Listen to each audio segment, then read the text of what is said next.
Halo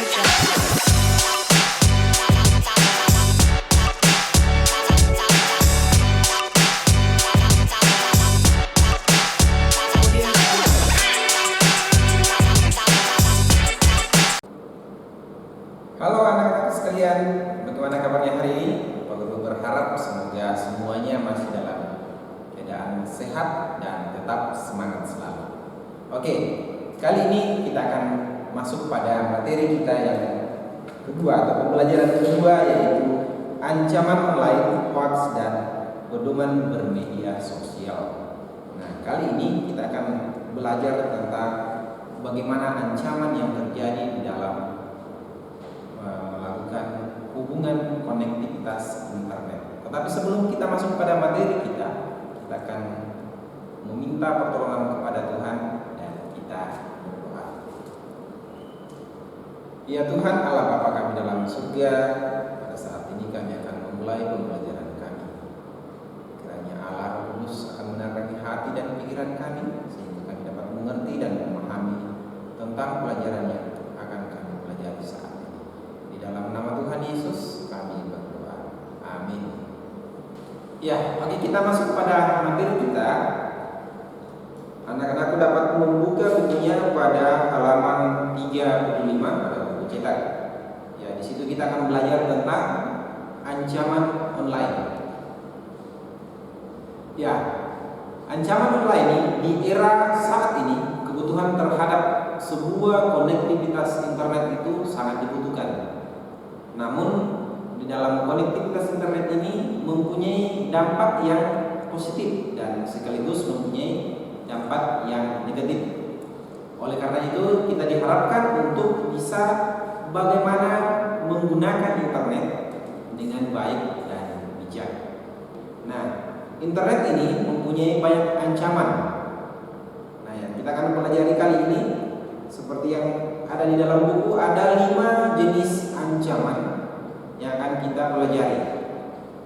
Nah, yang pertama itu adalah cyberbullying, dan yang kedua konten tidak pantas, dan yang ketiga adalah serangan spam atau spyware atau phishing, dan yang kelima adalah plagiarisme, dan yang kelima adalah pembajakan produk digital.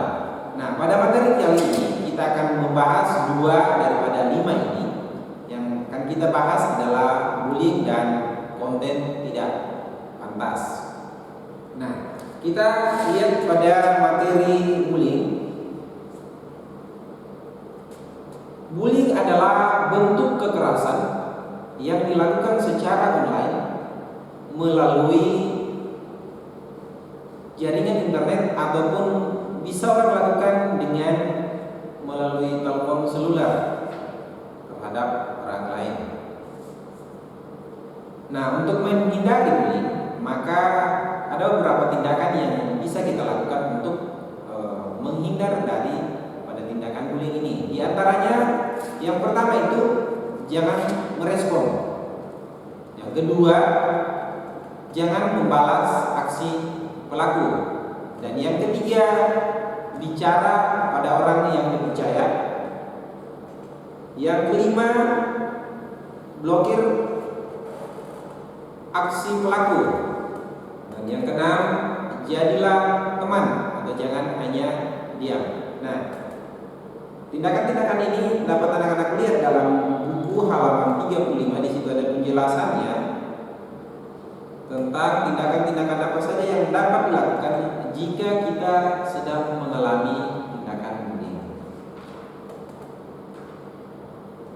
Nah, apabila kita sudah terlanjur terkena bullying, maka kita dapat mencegah bullying itu terjadi kepada kita atau melakukan beberapa tindakan untuk mencegah terjadinya bullying itu terhadap kita. Salah satunya atau antara lain, selalu berperilaku santun di dalam dunia maya. Jadi ketika kita melakukan browser atau berselancar di dunia maya, maka kita harus melakukan bahasa yang santun atau tidak berbicara yang kasar. Yang kedua, tidak memberikan semua informasi yang bersifat pribadi pada akun media sosial.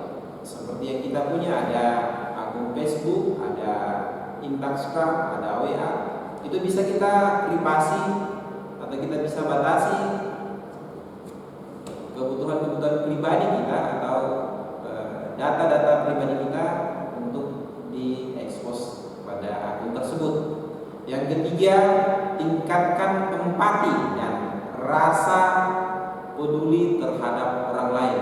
Jadi ketika kita berselancar atau ada di dalam hubungan internet, maka kita harus peka terhadap orang lain, bahwa orang lain bisa merasakan ketersinggungan jika kita melakukan hal-hal tertentu.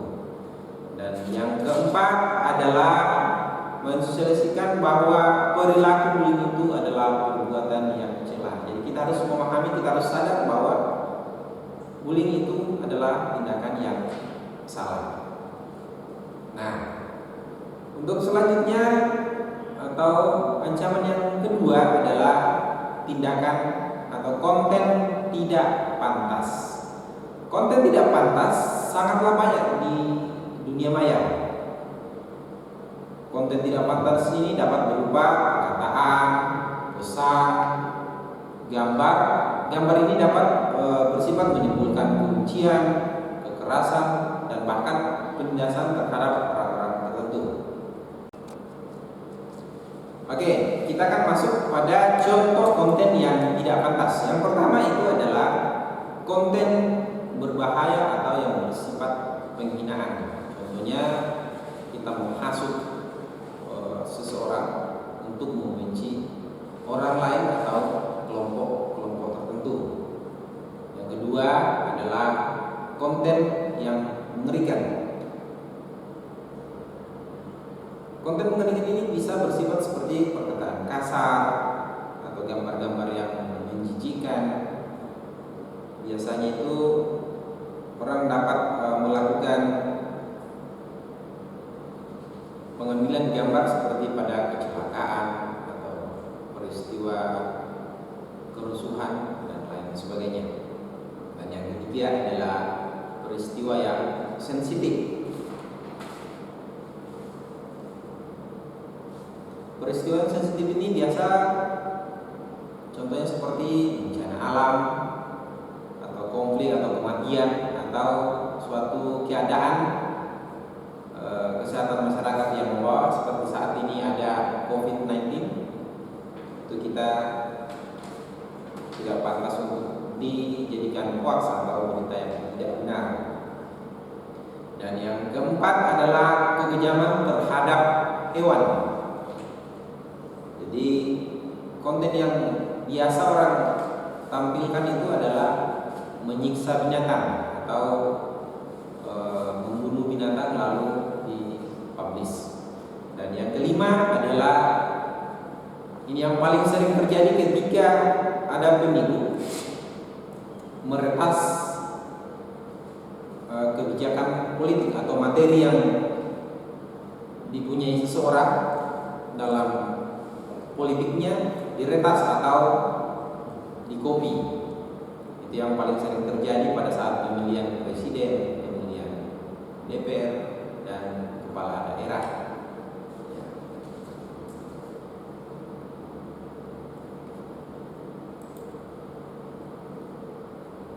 Nah, di dalam konten yang tidak pantas ini tentunya ada cara-cara yang kita harus lakukan supaya bisa terhindar dari konten-konten yang tidak pasti. Nah, sebagai anak sekolah, salah satu cara yang kita harus lakukan adalah meminta pendampingan daripada orang tua dan guru jika di sekolah pada saat kita membuka atau berselancar di dunia maya atau dengan konektivitas internet. Nah, di dalam konektivitas dengan internet atau berselancar di dunia maya, ada beberapa situs yang dapat kita buka yang sifatnya ramah terhadap anak-anak atau sifatnya friendly buat anak sekolah. Contohnya ada Kidley atau ada Kidrex, ada Kidshare, ada Dabdikdu, ada Wakisep, dan ada Kid. Ada juga jika ingin menonton YouTube untuk anak-anak ada YouTube Kids dan lain-lain sebagainya. Jadi anak-anak dapat bisa membuka situs-situs ini untuk mendapatkan pembelajaran yang sifatnya ramah terhadap anak-anak. Jadi anak-anak di rumah dapat membuka situs-situs ini supaya dapat melihat konten apa saja yang ada dalamnya yang sifatnya ramah terhadap anak-anak. Jadi anak-anakku dapat melihat atau menulis apa yang ada di dalam isi daripada konten tersebut. Nah, nanti tugasnya adalah silakan membuka konten yang saya sudah sebutkan tadi atau yang ada dalam materi ini. Silakan membuka dan tulis materi apa yang anak-anak sudah dapatkan daripada situs-situs tersebut. Jadi anak-anak dapat membuka dan mencari pelajaran yang sepantasnya dapat dilakukan atau dapat dipelajari oleh anak-anak sekalian. Jadi semoga anak-anak dapat memahami dan mengerti tentang pelajaran yang kita sudah pelajari, yaitu ancaman daripada online atau berselancar di dunia maya. Nah, untuk ancaman ketiga, 4, dan 5 kita akan bahas pada materi berikutnya. Ya, demikianlah pembelajaran kita kali ini. Semoga anak-anak dapat mengerti dan memahami tentang apa yang kita sudah pelajari saat ini. Untuk menutup seluruh rangkaian pembelajaran kita, mari kita berdoa. Terpujilah nama Tuhan atas kasih dan penyertaan-Mu dalam proses pembelajaran yang kami sudah lakukan saat ini. Kiranya apa yang kami sudah pelajari dapat kami ingat dan dapat kami praktekkan dalam kehidupan kami. Di dalam nama Tuhan Yesus kami berdoa. Amin. Sampai jumpa.